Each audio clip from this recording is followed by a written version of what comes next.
bonsoir à tous. À la une de ce journal, une question taraude l'esprit des Camerounais. Que se passe-t-il à l'ECAM? Prévu initialement à 14 h, la publication des listes des candidats retenus pour les élections législatives et municipales n'a toujours pas eu lieu au siège de l'ECAM à Yaoundé. Après 6 heures d'attente, personne n'est fixé sur les raisons de ce retard et ce flou artistique qui provoque déjà l'exaspération des représentants des partis politiques au siège de l'ECAM. Dans ce journal, nous ferons le point sur l'ambiance qui prévaut à la direction générale de l'ECAM à Yaoundé. Le Cameroun a enregistré une récession économique dès 2017, récession économique liée en partie à la crise sécuritaire dans les régions du nord-ouest et du sud-ouest. C'est du moins ce que révèle l'Institut national de la statistique, l'INS, qui retrace l'impact de cette crise sur le tissu économique et industriel du Cameroun. Nous en parlerons au cœur de ce journal.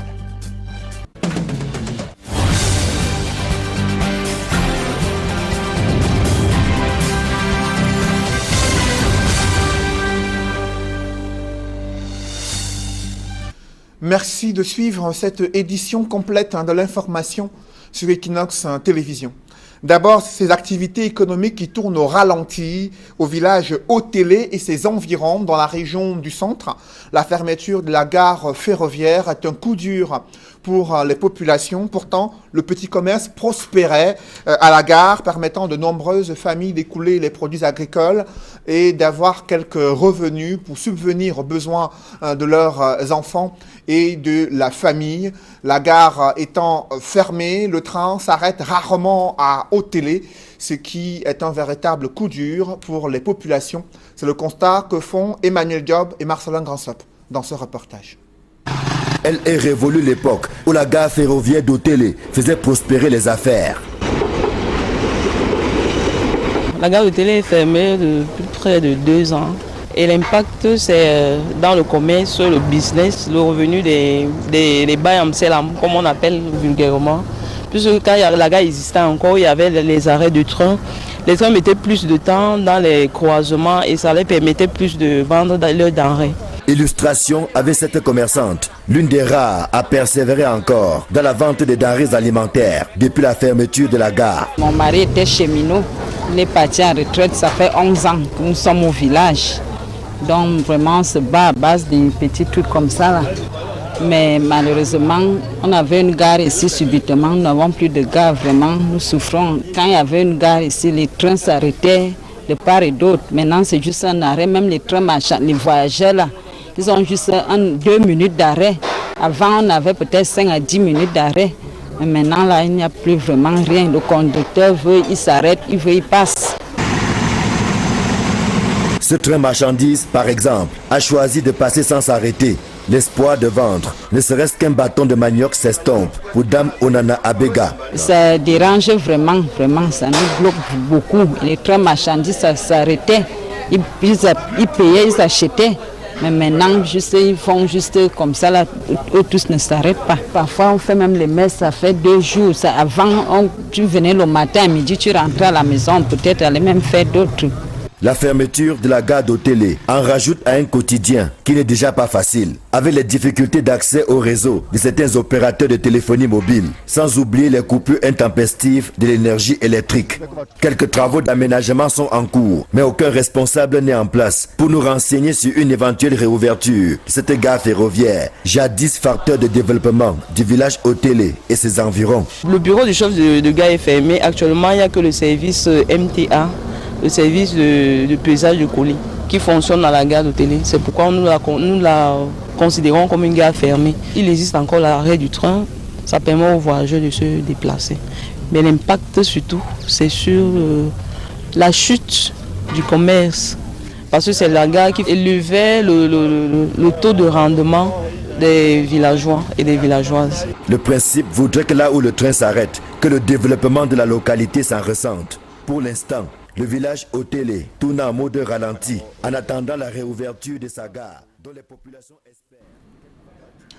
Il est 20h, passé de quelques minutes, et le président du conseil électoral qui est en train de s'exprimer au siège d'Elecam à Yaoundé après 6 heures d'attente concernant la publication des listes des candidats retenus pour ces élections législatives municipales. Je vous propose de suivre cet extrait du point de presse donné par le président du conseil électoral. Media professionals, distinguished invitees, welcome. This ceremony dedicated to the publication of the list of candidates for the 9 February 2022 elections of members of parliament and municipal councillors has just a unique point on the agenda, the speech of the chairperson of the electoral board, chairperson of Elections Cameroon, Mr. Eno Abrams Egbe. Due to the importance of this speech, we will be grateful if you turn off your phones and maintain some silence in order to ensure the smooth conduct of this event. Thank you. À présent, mesdames et messieurs, l'unique point, la déclaration ou la locution, la communication du président du conseil électoral, M. Abrams Egbe. At this juncture, ladies and gentlemen, we will crave your indulgence to listen to the speech of the chairperson of the electoral board, chairperson of Elections Cameroon. Distinguished ladies and gentlemen, we want to crave your indulgence for the late start. As you know, the day has been very long, but we're happy you made it a day with us today. You can see a bit how we work in Elections Cameroon. Mesdames et messieurs, au nom du Conseil électoral, je veux présenter nos excuses pour le retard enregistré, mais ça fait partie de la journée. Vous savez que souvent vous entendez l'Elections Cameroun pour ne pas savoir comment nous vivons. Je crois qu'on va renouveler un peu en faisant des journées portes ouvertes avec vous, pour venir vivre un peu l'ambiance à Elections Cameroun. Merci d'avoir fait le déplacement et merci pour la patience. Est-ce que vous permettez que je m'asseye? La liste est très longue. Ou je me mets debout?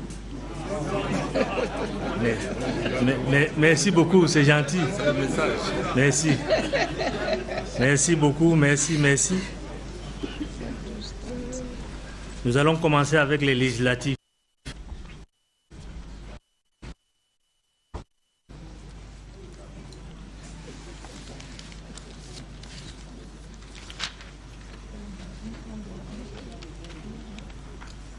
J'attends les cœurs qui battent jusqu'ici. Hein. Faut pas qu'il y ait de cardiaque. Hein. Bien. Communiqué de presse. Numéro 2-021-CP-Elecam-CE du 9 décembre 2019. Le Conseil électoral d'Elections Cameroun, réuni en session de plein droit le 9 décembre 2019, suite à l'examen de dossier à l'Assemblée nationale, après délibération, a décidé à l'unanimité des membres d'accepter les listes des partis politiques ci-après dans le cadre du scrutin du 9 février 2020, présenté par région et par circonscription électorale, ainsi qu'il suit. Région de l'Adamawa, circonscription, liste des partis concernés. RDPC, RCPU, UNDP. Faro et Deo, 2 listes, UNDP, RDPC, UNDP, Mbere, 3 listes, PCRN, RDPC, UNDP, Dina, 3 listes, RDPC, UNDP, Univers. Région du Centre, circonscription, nombre de partis politiques concernés. RDPC. Léké Est, une liste RDPC. Léké Ouest, une liste RDPC. Mbam et Kim, une liste RDPC. Mbam et Inubu, 3 listes RDPC, PURC, PCRN. Mefou Afamba, une liste RDPC. Mefou Akono, 4 listes RDPC, UNDP, PCRN, Univers. Mfundi, 4 listes. PCRN, SDF, PADEC. Nyongekele, 3 listes. RDPC, PCRN, PURS. Nyongefumu, 1 liste. RDPC. Nyongeso, 1 liste. RDPC.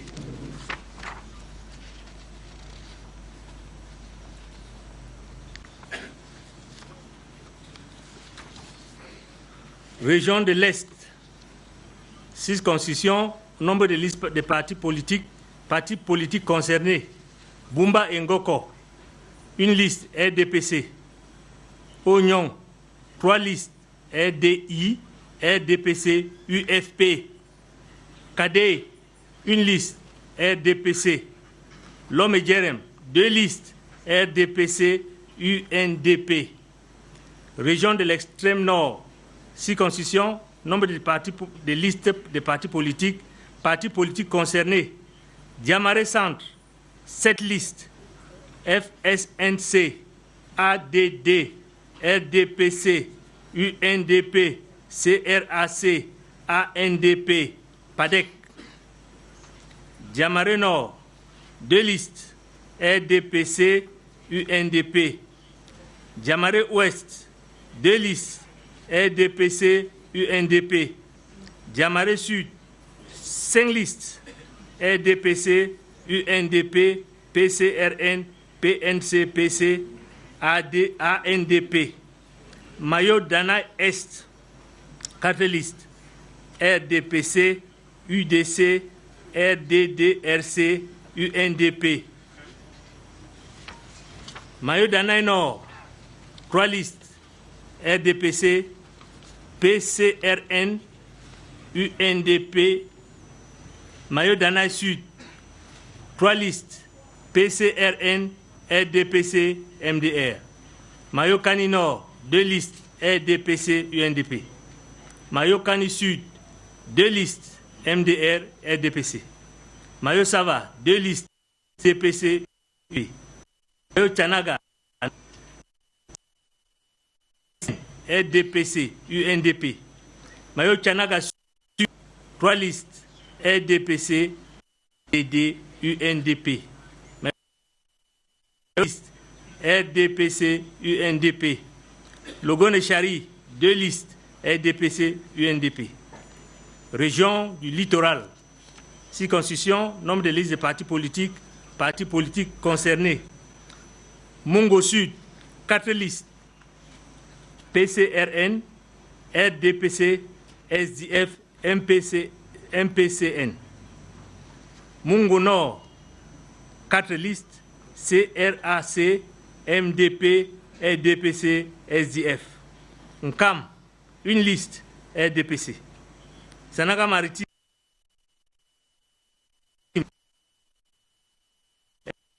Vouri Centre, 5 listes. MEC, MP, UDC, RDPC, SDF. Vouri Est, 4 listes. PADEC, RDPC, UNDP, SDF. Vouri Ouest, 4 listes. RDPC, UNDP, PURS, UFDP. Vouri Sud, 5 listes.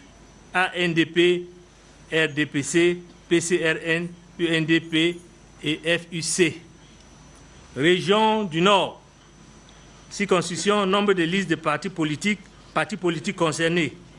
Benue Est, 3 listes. RDPC, FSNC, UNDP. Benue Est, 4 listes. ADD, RDPC, FSNC, UNDP. Faro, 2 listes. RDPC, UNDP. Mayo Louti, 4 listes. RDPC, FSNC, UNDP, AFP. Mayo Rai, 2 listes. RDPC, UNDP. Région du Nord-Ouest, 6 constitutions, nombre de partis politiques concernés. Boyo, 3 listes. RDPC, SDF, UDP. Buis Centre, 2 listes RDPC SDF. Buis Ouest, 2 listes RDPC SDF. Buis Sud, Jakiri, 3 listes RDPC SDF UDP. Dongamantung Est, 2 listes RDPC SDF. Dongamantung Centre, 1 liste RDPC. Dongamantung Ouest, 4 listes RDPC SDF UDP NADP. Menchum Sud, 2 listes RDPC SDF. Menchum Nord, 3 listes RDPC SDF UDP. Mesam Centre, 4 listes OPDC, RDPC, UDP, SDF. Mesam Nord, 4 listes RDPC, UDP, BRIC, SDF. Mesam Sud, 2 listes RDPC, SDF. Momo Est, 2 listes RDPC, SDF. Momo Ouest, 2 listes RDPC, SDF. Ngoketunja Nord, 3 listes UDP, UNDP, RDPC. Ngoketunja Sud, 2 listes RDPC, SDF. Région de l'Ouest, circonscription, nombre de listes de partis politiques concernés. Bamboutos, 2 listes PCRN, RDPC. Onkam, 3 listes RDPC, SDF, UMS. Au plateau, 2 listes RDPC, UNDP. Kunki, 4 listes. Offre Orange, RDPC, SDF, UNDP. Ménois, 2 listes PADEC, RDPC. MIFI, 3 listes FSNC, RDPC, SDF. Ndé, 1 liste RDPC.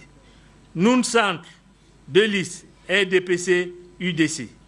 Noun Nord, 2 listes RDPC, UDC.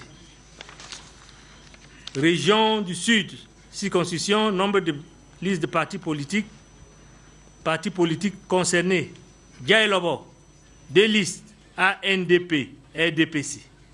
Mbila, 1 liste RDPC. Océan, 1 liste RDPC. Vallée d'une Thème, 2 listes RNDD, RDPC. Région du Sud-Ouest, circonscription, nombre de listes de partis politiques concernés. Boya Centre urbain, 2 listes SDF, RDPC. Fako S, 2 listes RDPC, SDF. Fako Ouest, 2 listes RDPC, SDF. Coupé Manengouba, 1 liste RDPC. Lébialem, 3 listes CDP, RDPC, SDF. Magnou, 2 listes CDP, RDPC. Kumba Centre urbain, 2 listes RDPC, SDF. Mémé Ouest, 1 liste RDPC. Ndian, 1 liste RDPC. Un total de 470 listes de candidatures auront été présentées par 35 partis politiques. 451 listes ont été acceptées. Le présent communiqué de presse est publié conformément aux dispositions de l'article 187 du Code électoral qui dispose 60 jours au moins avant la date du scrutin, le Conseil électoral arrête et publie la liste des candidats. Toutefois, l'article 125 alinéa 3 du Code électoral dispose que la décision de rejet d'une candidature ou celle portant publication de candidature peut faire l'objet d'un recours devant le Conseil constitutionnel dans les conditions fixées par les articles 128, 129 et 130 ci-dessus. Yaoundé, le 9 décembre 2019, pour le Conseil électoral, le président du Conseil électoral est non Abraham Segwe. Merci.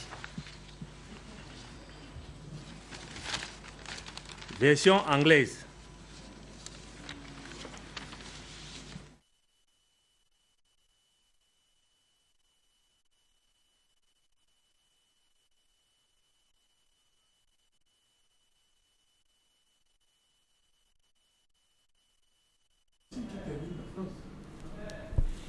Vous venez de suivre les précisions sur les candidats, les partis politiques retenus, dont les candidatures, les listes des candidatures ont été retenues pour les élections législatives. Et dans les régions du nord-ouest et du sud-ouest, c'est le RDPC, le SDF qui domine parmi les listes de candidats retenus pour ces élections législatives. Comment ce scrutin va-t-il se dérouler dans ces régions du nord-ouest et du sud-ouest? Les acteurs politiques appréhendent toujours en raison du climat sécuritaire. Pour autant, dans les rangs du RDPC, on rassure que la situation sécuritaire s'est améliorée dans les régions du nord-ouest et du sud-ouest et que les élections peuvent y être organisées de façon sereine. Un avis que ne partagent pas certains partis de l'opposition qui ont appelé au boycott de ces élections. Le regard croisé des partis politiques et des leaders politiques sur l'organisation des élections législatives dans les régions du nord-ouest et du sud-ouest. C'est dans ce reportage que signe Flavien Valondongo. Selon l'étude publiée sur une centaine de pages, le taux d'endettement des entreprises s'est situé à un coefficient de 4,5% en 2017, en hausse de 0,5% par rapport à 2016. Un relèvement du niveau d'endettement des entreprises très ressenti dans les secteurs sociaux, celui de la santé et des assurances, tenant le haut du pavé. Pour ce qui est de la rentabilité économique des entreprises, 6,5% en 2017 contre 7,4% l'année précédente. La baisse est due à la faible rotation des actifs des entreprises, baisse également des investissements notamment dans le secteur secondaire et tertiaire qui contribue à porter la chute à 3,9%. Autre baisse, celle du chiffre d'affaires des entreprises modernes, moins 2% bien qu'elle soit moins importante qu'en 2016. La chute a été davantage ressentie dans les activités financières, les assurances, les constructions ou encore l'industrie de raffinage. Autant de facteurs qui ont fait régresser la croissance à 3,5% en 2017 contre 4,6% en 2016. Pour expliquer ces contre-performances, l'Institut national de la statistique convoque les tensions sociopolitiques dans les régions du nord-ouest et du sud-ouest, la crise sécuritaire à l'extrême nord pour ce qui est du plan interne. Au plan international, l'INS relève que la chute des cours du pétrole aurait également eu un impact néfaste sur les recettes dans le secteur. Après ce rapport de l'INS sur la situation économique qui se dégrade en raison de la crise dans les régions du nord-ouest et du sud-ouest, les partis politiques s'interrogent sur l'organisation du double scrutin législatif et municipal dans cette partie du Cameroun. Le RDPC estime que la situation sécuritaire s'améliore et que la campagne électorale pourrait s'y dérouler dans de bonnes conditions. Un avis que ne partage pas le MRC qui appelle au boycott de ces élections et demande d'abord de résoudre la crise anglophone en priorité. Le regard croisé de ces leaders politiques dans ce reportage que signe Flavien Valondongo. Le plan de reconstruction des régions du nord-ouest et du sud-ouest, qui fait partie des résolutions du Grand Dialogue National, cherche désespérément ses repères 2 mois après le grand rendez-vous. Ces deux régions ont besoin d'être reconstruites et il faut des financements et le budget du Cameroun ne peut pas à lui seul financer la reconstruction de ces deux régions. On est allé au dialogue. On en est sorti il y a deux mois. Quand on lisait les objectifs, je me suis regardé, il n'y avait pas de limite temporelle. Aujourd'hui, on se demande pourquoi ça ne s'est pas appliqué. Alors, si on doit tout le temps aller dans ce genre de forum, en sortir avec des objectifs qui ne sont pas limités dans le temps, on ne va pas s'en sortir, on serait entré dans un cycle infernal. Déclarées économiquement sinistrées, les régions anglophones et celles de l'extrême nord sont appelées à abriter le double scrutin du 9 février 2020 et surtout bénéficier de la reconstruction, du moins pour ce qui est du nord-ouest et du sud-ouest. Des projets incertains, selon le représentant du mouvement pour la renaissance du Cameroun. J'ai du mal à comprendre comment est-ce qu'on peut parler de reconstruction alors qu'en réalité, la paix et la stabilité n'est pas revenue au nord-ouest et au sud-ouest, alors qu'on sait très bien que même les conclusions du Grand Dialogue National n'ont pas été appliquées. Mais moi, j'ai envie de dire que le délai d'application, c'était l'urgence. En attendant la promulgation du budget 2020 par le président de la République, au parti au pouvoir, toutes les activités énoncées par le gouvernement, à savoir la reconstruction des localités du nord-ouest et du sud-ouest et l'organisation du double scrutin, seront réalisées, mais à condition de respecter le temps du décideur. Après ce grand dialogue, il y a eu des recommandations, il n'y a pas eu de délai. Bon, on a un seul chef et c'est le président de la République. Normalement, la balle est dans son camp. Il va le faire avec le temps, à le connaissant. Quand cela ne tient, il est important, n'est-ce pas, que le volet économique, ce qu'on a prévu pour le NOCI soit bien fait. Loin des réalités et selon l'expert, le statut particulier des régions anglophones, la reconstruction des localités détruites dans le nord-ouest et sud-ouest et l'organisation du scrutin du 9 février 2020 devraient bénéficier d'un autre statut particulier si l'État voudrait satisfaire les parties du pays en crise. Ce budget ne pourra pas financer, il faudra faire recours à notre source de financement spécial pour le statut particulier qu'on veut donner. Tous ces acteurs, ou du moins invités sur droit de réponse, s'insurgent contre le manque d'intérêt que les pouvoirs publics peinent à manifester pour résoudre la crise anglophone et redonner vie dans ces deux régions. Le Premier ministre du Cameroun, chef du gouvernement, représente le chef de l'État au sommet Afrique-Caraïbes-Pacifique qui se déroule à Nairobi. L'objectif de cette rencontre est d'évaluer les échanges entre les pays ACP et ses différents partenaires internationaux et améliorer les conditions de négociation des accords de partenariat économique signés entre les pays ACP et l'Union européenne. Des précisions avec Gladys Sidé. Le 9e sommet des chefs d'État et de gouvernement Afrique, Caraïbes et Pacifique est organisé sous le thème « Un groupe ACP transformé et engagé en faveur du multilatéralisme ».